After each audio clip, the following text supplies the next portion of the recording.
আমাদের তরুণ প্রজন্মের স্বপ্ন অতীতের যে কোনো প্রজন্মের স্বপ্নের চাইতে দুঃসাহসী। তারা যেমন নতুন বাংলাদেশ সৃষ্টি করতে চায়, তেমনি একই আত্মবিশ্বাসে নতুন পৃথিবীর সৃষ্টি করতে চায়।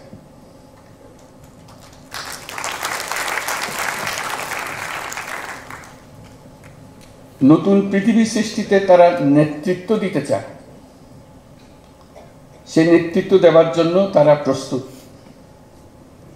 ছেলেরাও প্রস্তুত, মেয়েরাও প্রস্তুত। তারা ঘুণে ধরা আত্মবিনাশী সভ্যতার বন্ধনমুক্ত হয়ে তাদের স্বপ্নের নতুন সভ্যতা গড়তে চায়।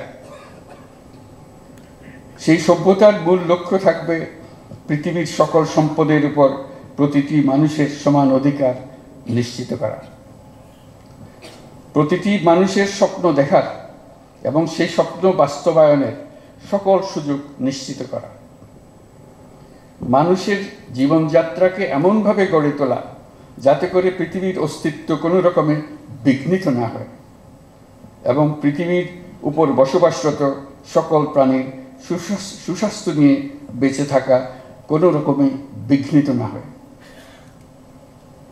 আজ এই মহান শহীদ দিবস ও আন্তর্জাতিক মাতৃভাষা দিবস 2025 উদযাপনের স্মরণীয় দিনে আমরা জাতির এই স্বপ্নের আশু বাস্তবায়ন নিশ্চিত হোক এই কামনা করছি। দেশে দেখিয়ে যারা আজ জাতির পক্ষ থেকে স্বীকৃতি পেলেন, কৃতজ্ঞতা জানাচ্ছি এবং তাদেরকে আবারও অভিনন্দন জানাচ্ছি। দেশের পরিবর্তিত পরিস্থিতিতে এবারের অমর একুশে নতুন তাৎপর্য নিয়ে আমাদের সামনে উপস্থিত হয়েছে। আমরা জানি 21শে ফেব্রুয়ারি আমাদের আত্মপরিচয়ের অবিনাশী স্মারক। আমাদের স্বাধিকার চেতনার প্রাণ প্রবাহ 21শে ফেব্রুয়ারি। 1952 সালের এই ফেব্রুয়ারি মাসেই রাষ্ট্রভাষা প্রশ্নে পাকিস্তানি শাসকদের চাপিয়ে দেওয়া অন্যায় সিদ্ধান্তের প্রতিবাদে রুখে দাঁড়িয়েছিল ছাত্র সমাজ। ঢাকার রাজপথে বুকে তাজা রক্ত ঢেলে বাংলা ভাষাকে রাষ্ট্রভাষা হিসেবে প্রতিষ্ঠিত করেছিল।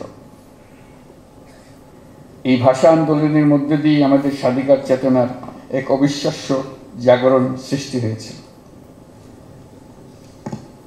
আমরা এখন অতীতের যে কোনো সময়ের চাইতে বেশি শক্তিশালী, উদ্যমী এবং সৃজনশীল।